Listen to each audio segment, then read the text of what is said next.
Bismillahirrahmanirrahim. Assalamu alaikum. So today we are going to start polysaccharides. And what are these?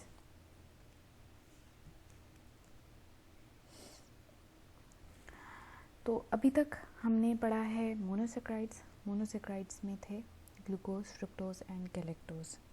फिर disaccharides पढ़ा. Disaccharides में थे maltose, sucrose और lactose.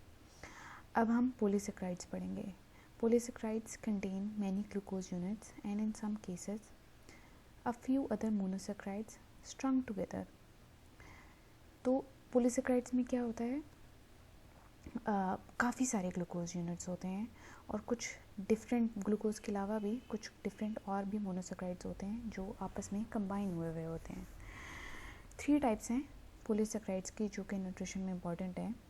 They are glycogen, starches and fibres. Glycogen हमारी क्या है? Glycogen है storage form of energy in body में. पहले मैं आपको एक चीज़ बता दूं, ये मैं आपको पहले भी बता चुकी हुई हूँ, अभी भी आपकी रिवीजन हो जाएगी कि हमारी बॉडी ग्लूकोज को एज अ फ्यूल यूज़ करती है फॉर एनर्जी. ठीक है, ग्लूकोज मैंने आपको बताया था ग्लूकोज ब्लड शुगर थी जो कि बॉडी में सर्कुलेट कर रही होती है. अब ग्लूकोज कैसे मिलती है? ग्लूकोज बेसिक आपकी मोनोसेक्राइड है जो हाइड्रोलाइज होके आती है बाकी फूड में से. कम्प्लेक्स कार्बोहाइड्रेट्स जब ब्रेक डाउन होती हैं तो ग्लूकोज देती हैं, या ग्लूकोज इटसेल्फ भी अगर आप लें तो उसको हाइड्रोलाइज होने की ज़रूरत नहीं होती.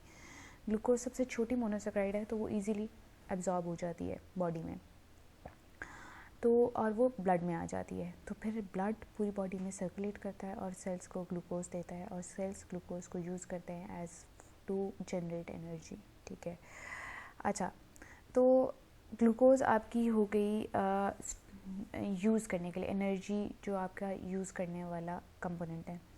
अब ग्लाइकोजन क्या है? Glycogen storage form of energy है. इसका मतलब ये है कि जब हम फूड खाते हैं और फूड हमारा ज़्यादा हो जाता है डाइट में, हमने ज़्यादा कंज्यूम कर लिया, तो अब क्या होता है कि जितनी एनर्जी हमें चाहिए होती है हम वो ग्लूकोज की फॉर्म में यूज़ कर लेते हैं. बाकी ग्लूकोज को कन्वर्ट कर देते हैं ग्लाइकोजन में और फिर ग्लाइकोजन हमारी बॉडी में स्टोर हो जाती है और जब हमें एनर्जी की ज़रूरत होती है ग्लाइकोजन फिर से ब्रेक डाउन होती है और ग्लूकोज दे देती है एनर्जी के लिए. That's called glycogen. तो ग्लाइकोजन स्टोरेज फॉर्म है एनर्जी की इन द बॉडी की स्टोरेज फॉर्म है. जबकि स्टार्च क्या है? Starch storage form of energy है इन द प्लांट्स अपनी एनर्जी इसी तरीके से स्टोर करते हैं in the form of starch और फिर जब उनको ज़रूरत होती है तो स्टार्च की ब्रेक डाउन होती है और उनकी एनर्जी वहाँ से उनको मिलती है. अब फाइबर्स क्या हैं? फाइबर्स जो हैं स्ट्रक्चरल पार्ट हैं प्लांट्स का, जैसे stems, trunks, roots, leaves, plants की स्किन्स, ये सब फाइबर से मिलके बनी होती हैं. ये इनका स्ट्रक्चरल कंपोनेंट होता है. तो ये तीनों जो हैं ये तीनों पोलीसेक्राइड्स हैं और ये न्यूट्रिशन में इम्पॉर्टेंट है. Both glycogen and starch are built of glucose units while fibers are composed of a variety of monosaccharides and other carbohydrate derivatives. तो ग्लाइकोजन और स्टार्च दोनों के दोनों बहुत सारे ग्लूकोज यूनिट्स जब आपस में स्ट्रंग टुगेदर होते हैं तो ग्लाइकोजन और स्टार्च देते हैं. जबकि फाइबर्स में मोनोसेक्राइड्स भी होते हैं, दूसरे ग्लूकोज के अलावा दूसरे मोनोसेक्राइड्स भी होते हैं और दूसरे कार्बोहाइड्रेट डेरिवेटिव्स भी होते हैं. तो इनको हम देख लेते हैं. सबसे पहले आ जाता है आपका starch. The body stores glucose as starch, but plant cells store glucose as starches. The body stores glucose as glycogen, while plant cells store glucose as starches. ठीक है, बॉडी ग्लूकोज को स्टोर कर रही होती है ग्लाइकोजन के form में, जबकि प्लांट सेल्स ग्लूकोज को स्टोर कर रहे होते हैं in the form of starches. Starches are long branched or unbranched chains of hundreds of thousands of glucose molecules linked together. अब होता क्या है कि स्टार्च जो है वो बहुत ज़्यादा एक लॉन्ग और ब्रांच्ड भी होता है और अनब्रांच्ड चेन्स होती हैं उसके अंदर, जिसके अंदर 100 से लेके 1000 ग्लूकोज यूनिट्स होते हैं जो आपस में लिंक टुगेदर हुए हुए होते हैं. These giant starch molecules are packed side by side in grains such as wheat or rice, in root crops and tubers such as yams and potatoes, and legumes such as peas and beans.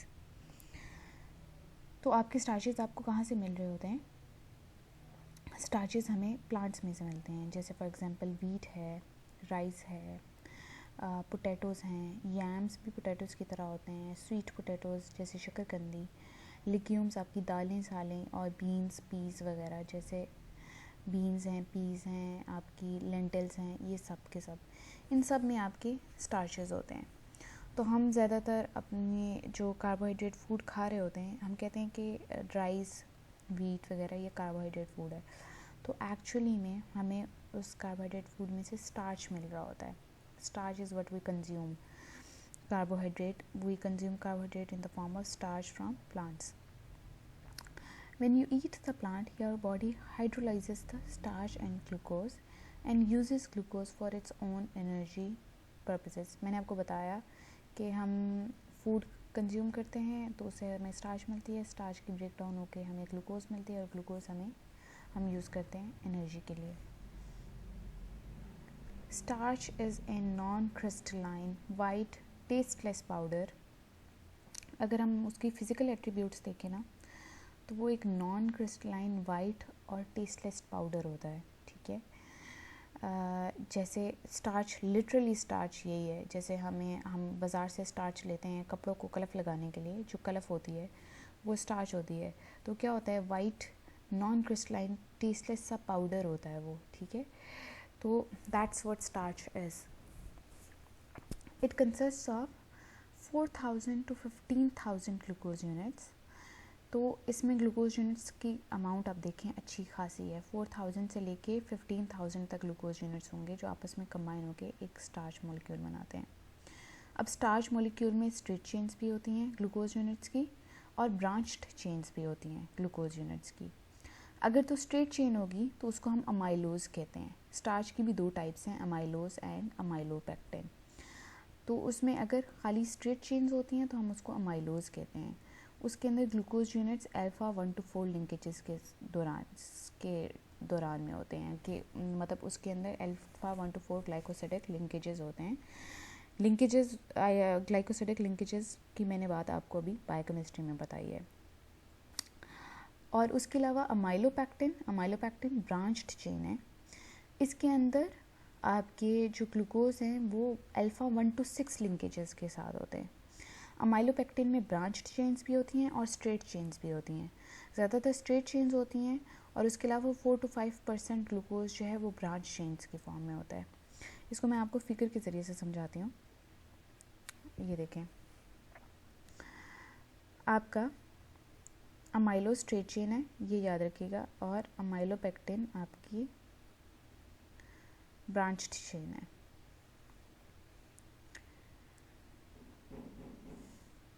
तो amylose आपका इस तरीके से, और ये आपकी branches बन जाती हैं. और ये ग्लाइकोजन मॉलिक्यूल है जिसमें स्ट्रेट भी होती हैं और आपकी ब्रांचेस भी होती हैं. इसको इस तरीके से देखते हैं, स्ट्रक्चरली केमिस्ट्री के हिसाब से देखते हैं. तो जो अमाइलोज है उसमें ग्लूकोज यूनिट्स आपस में लिंक्ड होते हैं थ्रू अल्फ़ा ग्लाइकोसिडिक बॉन्ड्स, और वो लिंक्ड होते हैं इस तरीके से. फर्स्ट आपकी जो ग्लूकोज है वो होती है दूसरी ग्लूकोज के 4th कार्बन के साथ अटैच. फिर इसी ग्लूकोज की फर्स्ट जो है 4th कार्बन के साथ अटैच होती है. और इस तरीके से लिंकेजेस जो आपके बन रहे होते हैं वो ग्लूकोज के अल्फ़ा 1 to 4 लिंकेजेस बन रहे होते हैं. तो ये हमारा अमाइलोज है. अब अगर हम अमाइलोपेक्टिन देखें तो नीचे से आपकी चेन ऐसे रहेगी, लेकिन कुछ जगहों पे ब्रांचेस होती हैं, और ब्रांचेस आपकी 6th कार्बन पे होती हैं. मतलब कुछ आपकी ग्लूकोज की जो 6th कार्बन है वो अटैच्ड होती है दूसरी ग्लूकोज के 1st कार्बन के साथ, और लिंकेजेस हमेशा आपके हाइड्रोक्सिल ग्रुप के साथ बनते हैं. तो इस तरीके से आपकी जो है ब्रांचेस बनती हैं अमाइलोज में और अमाइलोपेक्टिन में. तो ये स्ट्रक्चर आपको याद होना चाहिए. इस स्ट्रक्चर की आपने प्रैक्टिस करनी है. ग्लूकोज का स्ट्रक्चर मैंने आपको याद करने के लिए पहले भी कहा हुआ है, स्ट्रेट चेन में भी और साइक्लिक चेन में भी. तो अगर आपको स्ट्रेट चेन में याद है और साइक्लिक चेन में याद है तो आपको अमाइलोज और अमाइलोपेक्टिन का स्ट्रक्चर खुद ही याद हो जाएगा, because it's just glucose molecules linked together with on alpha 1 to 4 and alpha 1 to 6 bonds. तो ये हैं हमारे अमाइलोज और अमाइलोपेक्टिन. ज़रा रिवाइज़ कर लेते हैं। सबसे इम्पॉर्टेंट चीज़ जो है वो ये है कि स्टार्च आपकी स्टोरेज फॉर्म है प्लांट सेल्स में। इसके अलावा ये आपकी जो सोर्स है इसकी वो है वीट, राइस, पोटैटोज़, लिग्यूम्स, ठीक है। White non crystalline white tasteless powder है और इसकी दो टाइप्स हैं, अमाइलोज और अमाइलोपेक्टिन। अमाइलोज स्ट्रेट चेन है और अमाइलोपेक्टिन ब्रांच चेन है। इन दोनों में ग्लूकोज के ही मॉलिक्यूल्स हैं जो आपस में लिंक टुगेदर होते हैं अल्फा 1 to 4 और अल्फा 1 to 6 पॉइंट्स पे। अच्छा, अब इसकी कुछ कुकिंग करेक्टरिस्टिक्स हैं। They are, it is insoluble in water when cooked in water. The granules swell and rupture and form gel type liquid, and this gel type state is more easily digested. इसका मतलब ये है कि जब आप इसको इस तरीके से देखें कि जब हम खाना पका रहे होते हैं और हम सूप बनाते हैं, तो अगर हम बना रहे हैं कॉर्न सूप बना रहे हैं, ठीक है, या हॉट एंड सॉर सूप बना रहे हैं, ठीक है, तो जो भी हम सूप बना रहे होते हैं हम क्या करते हैं, हम कहते हैं हमने इसको थिक करना है, तो हम उसके अंदर डाल देते हैं स्टार्च। स्टार्च क्या है, जैसे हमें मिल रही होती है कॉर्न स्टार्च मिल रही होती है, ठीक है, कॉर्न फ्लोर मिल रहा होता है, ठीक है। इसी तरीके से बाज़ार में पोटैटो स्टार्च भी है, पोटैटो फ्लोर है, राइस स्टार्च है, ठीक है, डिफरेंट स्टार्चेज होती हैं। तो आप कोई भी एक स्टार्च जो है अंदर डाल देते हैं। मैं आपको एक बात बताऊँ, अक्सर आपको बाज़ार से जो सूप मिल रहा होता है उसमें वो क्या करते हैं, वो कलफ डालते हैं। कलफ इटसेल्फ क्या है, कलफ भी स्टार्च है। जो आपका फलूदा है वो भी स्टार्च से बन रहा होता है, कलफ से बन रहा होता है।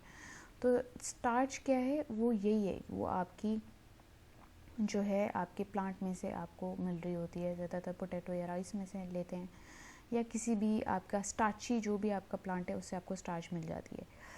तो ये वो इसी जब आप उसको हाथ लगाते हैं वो बिल्कुल वाइट नॉन क्रिस्टलाइन, उसके अंदर कोई क्रिस्टल्स नहीं होते, बिल्कुल एक पाउडरी सा प्लेन, बिल्कुल आप हाथ लगाएं तो बिल्कुल हाथ में अगर आप मसलेंगे उसको तो ऐसे नरम हो जाएगा, आपको हाथ में कोई ग्रैन्यूल नहीं फील होगा। तो वो इस तरह का पाउडर होता है। तो इसका अपना ही काम ये है कि जो स्टार्च है, वैसे स्टार्च को डाइजेस्ट करना थोड़ा मुश्किल होता है, तो इसलिए जब हम खाना पकाते हैं तो उसमें क्या होता है कि आपका जो स्टार्च है वो रप्चर होता है, ठीक है। उसके जो ग्रेन्यूल्स हैं वो स्वेल कर जाते हैं, वो पानी अपने अंदर एब्जॉर्ब कर लेते हैं। जब पानी एब्जॉर्ब कर लेते हैं, इससे ज़्यादा वो नहीं स्वेल कर पाते, तो वो जो स्टार्च का ग्रेन्यूल है वो रप्चर हो जाता है। जब वो रप्चर हो जाता है तो तब वो आपके लिए डाइजेस्ट करना आसान हो जाता है, ठीक है। और फिर ये हमारे लिए डाइजेशन के लिए आसान हो जाता है। कुकिंग कैरेक्टरिस्टिक इसकी ये है कि ये जेल बना देता है, थोड़ी सी जेल टाइप लिक्विड बना देता है। थोड़ा सा आपका जो है उसको थोड़ा सा आपका जेली टाइप कर देता है। जैसे आपके कस्टर्ड्स हैं वो भी इसी तरीके से बनते हैं, आपके सूप्स इस तरीके से बनते हैं। आप कोई भी ग्रेवी बना रहे होते हैं, ठीक है, आप उसके अंदर जैसे चाइनीज़ खानों में आप अक्सर ग्रेवी बनाते हैं, तो ग्रेवी में आप स्टार्च डालते होते हैं, तो वो इसी तरीके से होता है आपका, ठीक है। थोड़ा सा जेल टाइप उसकी करेक्टरिस्टिक होती है, और वो यही होता है कि ऑल्दो पानी में इनसॉल्युबल होते हैं लेकिन वो स्वेल कर जाते हैं और फिर रप्चर कर जाते हैं, तो उनको डाइजेस्ट करना आसान हो जाता है। स्टार्च हाइड्रोलाइजेशन पे 3.75 किलो कैलोरीज एनर्जी देती है पर ग्राम। इसका मतलब ये है कि वही बात जो कार्बोहाइड्रेट दे रहे थे, कार्बोहाइड्रेट क्या दे रहे थे, 4 किलो कैलोरीज पर ग्राम एनर्जी दे रहे थे। दैट्स द सेम, इसको राउंड अबाउट करें तो अभी 4 किलो कैलोरीज बनती है। When they are consumed in excess, they are stored as glycogen or converted to fat. अच्छा, अब ये जो हैं जब हम इन्हें एक्सेस में लेते हैं तो ये स्टोर हो जाते हैं in the form of glycogen, ठीक है। ये मैं आपको बात बता चुकी हूँ कि स्टार्च हम प्लांट्स में से ले रहे होते हैं, प्लांट्स की वो स्टोरेज फॉर्म ऑफ एनर्जी होती है। हम उसे कंज्यूम करते हैं एनर्जी पर्पसेस के लिए। जब हम उसे कंज्यूम करते हैं तो वो ब्रेक डाउन हो जाती है, और उसमें से जो, क्योंकि वो ग्लूकोज यूनिट से बनी हुई है, तो वो हम उसे ब्रेक डाउन करते हैं और उससे हमें एनर्जी मिलती है। लेकिन जब वो एक्सेस हो जाती है, ठीक है, तो हम उसी ग्लूकोज को पैक कर देते हैं, हमारी अपनी बॉडी उसको पैक कर देती है इन द फॉर्म ऑफ ग्लाइकोजन, या फिर उसको फ़ैट में कन्वर्ट कर देती है और उसको बॉडी में स्टोर कर लेती है। तो सारे स्टार्ची फूड्स हमारे प्लांट्स में से आते हैं, हमें ये मीट में से नहीं मिलते या हमें एनिमल फूड में से नहीं मिलते, ठीक है। Starch basically plant form of energy है। ग्रेन्स रिचेस्ट फॉर्म है स्टार्च की, ठीक है। They provide food energy for people all over the world, ठीक है। ये सब आपके जो फूड्स हैं वो हैं राइस, वीट, कॉर्न, मिलेट, राई, बार्ले, ओट्स, लेग्यूम्स, ट्यूबर्स, ये सब के सब आपके स्टार्चेज हैं, ठीक है। तो अब आ जाते हैं हम ग्लाइकोजन पे। Glycogen it is made up of 3000 to 6000 glucose units. तो अगर आप देखें तो ग्लाइकोजन के यूनिट्स जो हैं कंपैरेटिवली टू स्टार्च कम होते हैं। Liver stores 3 to 7% glycogen while muscle store 0.5 to 1.0% glycogen. अच्छा, ये चीज़ याद रखनी है हमने कि जो ग्लाइकोजन होती है उसको बॉडी सिर्फ 2 जगहों पे स्टोर करती है। एक उसको स्टोर करती है लिवर में और दूसरा ग्लाइकोजन को स्टोर कर रही होती है मसल्स में। मैंने आपको बता दिया ग्लाइकोजन क्या है। ग्लाइकोजन ग्लूकोज के यूनिट्स को पैक करके बनी हुई है, ठीक है। तो लिवर में इसलिए स्टोर होती है क्योंकि जब आपके ब्लड में से ग्लूकोज कम हो जाती है और हमने अभी खाना नहीं खाया होता तो बॉडी ने किसी तरीके से बॉडी हमेशा कोशिश करती है कि ब्लड के अंदर कांस्टेंट ग्लूकोज रहे, ठीक है। तो जब हम मील खाते हैं तो उस वक्त अपसर्ज होती है, काफ़ी ज़्यादा ग्लूकोज होती है बॉडी में, ठीक है। जितनी तो ब्लड में आ सकती थी आ जाती है, बाकी बॉडी उसको कन्वर्ट कर देती है ग्लाइकोजन में और उसको स्टोर कर देती है लिवर में और मसल्स में। अब जब ब्लड में से ग्लूकोज कम होती है तो लिवर जो है जो उसने स्टोर किया हुआ था ग्लाइकोजन को, लिवर उसको दोबारा ब्रेक डाउन करता है ग्लूकोज में और ब्लड में भेज देता है। इस तरीके से आपकी ब्लड में हमेशा शुगर कांस्टेंट रहती है। फिर उसके बाद जो आपके मसल्स हैं, मसल्स में ग्लाइकोजन इसलिए स्टोर हो रही होती है एक्टिविटी के लिए। मतलब आप कोई भी फिज़िकल एक्टिविटी कर रहे हैं तो फिज़िकल एक्टिविटी करते हुए आपकी एनर्जी जब डाउन हो जाती है, जब आप में हिम्मत ख़त्म हो जाती है तो होता क्या है कि आपके मसल्स के अंदर जो एनर्जी है वो बिल्कुल कम हो जाती है। तो फिर क्या होता है, मसल सेल्स जो हैं जो ग्लाइकोजन स्टोर हुई थी उसको ब्रेक डाउन करते हैं ग्लूकोज में और एनर्जी के लिए यूज़ करते हैं ताकि हम फिज़िकल एक्टिविटी करते रहें। कोई एक्सरसाइज कर रहे हैं तो तब होता है, ज़्यादा आप एक्टिविटी करें तब होता है, ठीक है। तो वो ऐसे ही होता है कि आपकी जो मसल्स के अंदर ग्लाइकोजन स्टोर हुई होती है वो रिलीज़ होती है फॉर एनर्जी। तो ये याद रखना है, ग्लाइकोजन की स्टोरेज पॉइंट्स लिवर और मसल्स हैं। लिवर में ज़्यादा स्टोर होती है और मसल्स में बहुत थोड़ी स्टोर होती है। लिवर में 3 to 7% ग्लाइकोजन स्टोर होती है जबकि मसल्स में 0.1 to 1.0% ग्लाइकोजन स्टोर होती है। Glycogen is only found in plants. In fact, glycogen is only found is made up in body. It's very limited in meats and not at all in plants. Plants में बिल्कुल नहीं होती, meet में भी बहुत minute होती है। वो इसलिए क्योंकि storage form of energy in body है ना। तो जब हम एनिमल मसल कंज्यूम करते हैं, एनिमल मसल ब्रेक को आप खा रहे होते हैं, फ्लैश खाते हैं, ठीक है। तो फ्लैश के अंदर जो मसल्स होते हैं उनके अंदर एक्चुअल में ग्लाइकोजन होती है जो स्टोर हुई होती है। तो बहुत कम होती है जो आपको मीट में मिलती है, ज़्यादातर आपकी अपनी बॉडी बना रही होती है और प्लांट्स में बिल्कुल भी नहीं होती है। For this reason, food is not a significant source of this carbohydrate. However, glycogen performs an important role in the body. It stores glucose for future use. Glycogen is made of many glucose molecules linked together in highly branched chains.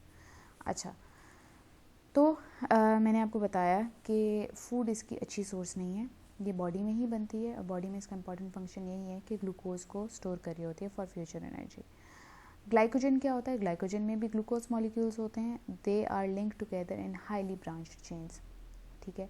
Starch आपका 2 types का था, amylose और amylopectin, जिसमें branch और unbranched chains दोनों थी, जबकि glycogen सिर्फ हाईली ब्रांच्ड चेन्स से बना होता है। मतलब ग्लूकोज इसमें बहुत ज़्यादा ब्रांच्ड चेन्स में होता है। हालांकि स्टार्च में सिर्फ 4 to 5% ग्लूकोज ब्रांचेस में था, इसमें तकरीबन आपका 60 to 90% ब्रांचेस में होता है। When the hormonal message release energy arrives at glycogen storage sites in liver or muscle cells, enzyme respond by attacking the many branches of glycogen simultaneously and making a surge of glucose available. अच्छा, इसमें अब hormonal message, hormones होते हैं जो actually regulate कर रहे होते हैं आपकी एनर्जी बॉडी में। जब पता चलता है बॉडी में एनर्जी कम हो गई है तो हार्मोन्स मैसेज देते हैं कि ग्लाइकोजन को ब्रेक डाउन करो। ग्लाइकोजन अपनी स्टोरेज साइट्स में होता है, लिवर या मसल्स में। वहाँ पे एंजाइम्स ग्लाइकोजन को ब्रेक डाउन करते हैं और उससे ग्लूकोज देते हैं और आपकी फिर एनर्जी आपको वापस मिल जाती है। इसके बाद आते हैं आपके फाइबर्स। फाइबर्स जो हैं ये प्लांट्स के स्ट्रक्चरल पार्ट्स होते हैं और ये तकरीबन आपके सारे प्लांट्स में होते हैं, ठीक है। जैसे वेजिटेबल्स हैं, फ्रूट्स हैं, होल ग्रेन्स हैं, लिग्यूम्स हैं, इन सब के अंदर होते हैं। Most dietary fibres are polysaccharides. ज़्यादातर हमारे जो डाइटरी फाइबर्स हैं वो पॉलीसेकेराइड्स होते हैं।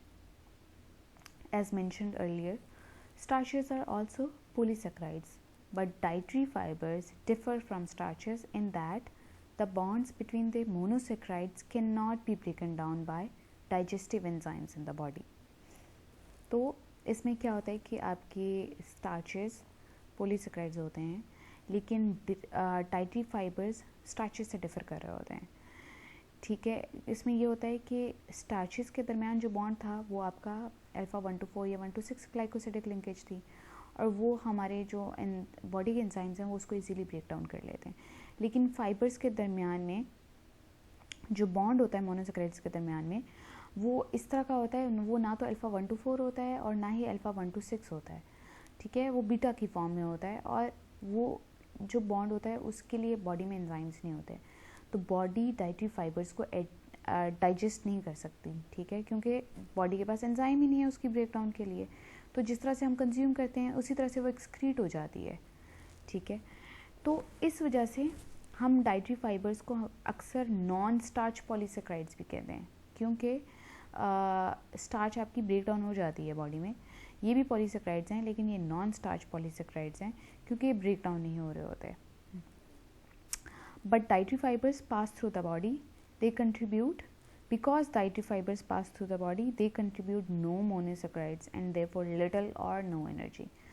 अब dietary fibers हमारी बॉडी में एंजाइम्स भी नहीं है उसको ब्रेक डाउन करने के लिए। डाइटरी फाइबर्स ना तो डाइजेस्ट होते हैं ना एब्जॉर्ब होते हैं, एनर्जी भी नहीं देते। तो फिर डाइटरी फाइबर्स कंज्यूम करने का क्या फ़ायदा है जब आपको वो ना फ़ायदा दे रहे हैं ना एनर्जी दे रहे हैं। इनका फ़ायदा ये होता है कि ये बाकी पर्पसेस के लिए हेल्प करते हैं। ये फूड को बल्क प्रोवाइड कर रहे होते हैं, आपका फूड इजीली पूरे के पूरे जीआई ट्रैक में से पास ऑन होता रहता है, ठीक है। तो ये डाइटरी फाइबर्स का काम होता है और इसके अलावा कुछ और भी इनके फ़ायदे होते हैं जो हम अभी आगे फर्दर देखेंगे।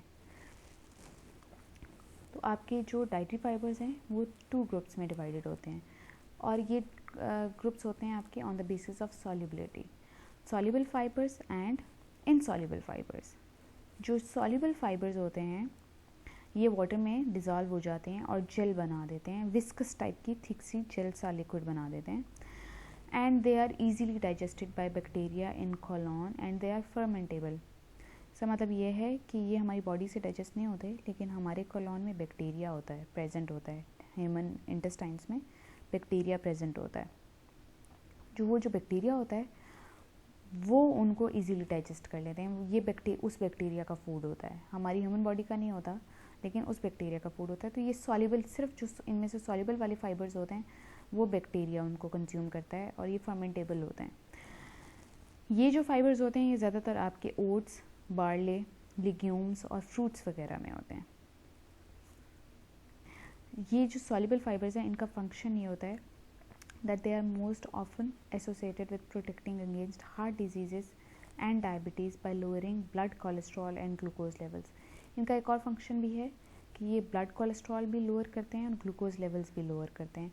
जब ब्लड कोलेस्ट्रॉल लेवल आपका लो होता है तो आपका हार्ट डिजीज़ भी प्रोटेक्टेड होता है और आपकी डायबिटीज़ भी नहीं होती।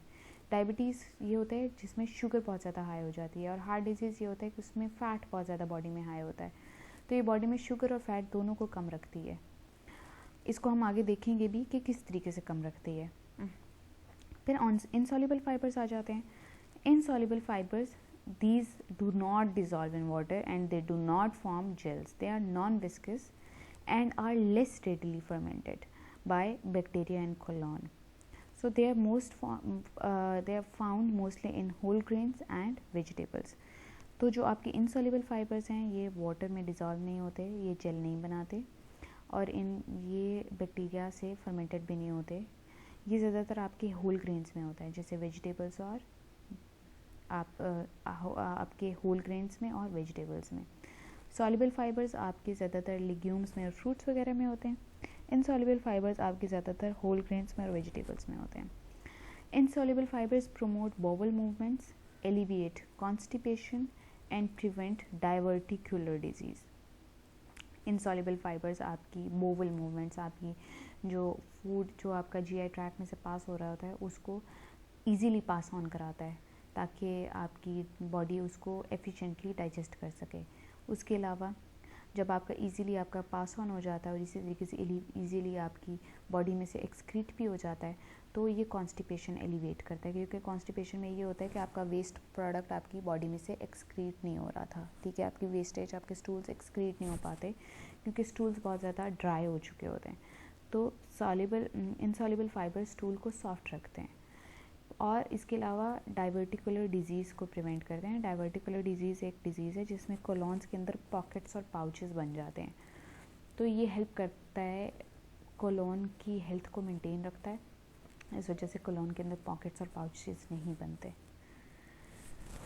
So this is it for today. Soluble fibres को हम अगले लेक्चर में फर्दर डिस्कस करेंगे।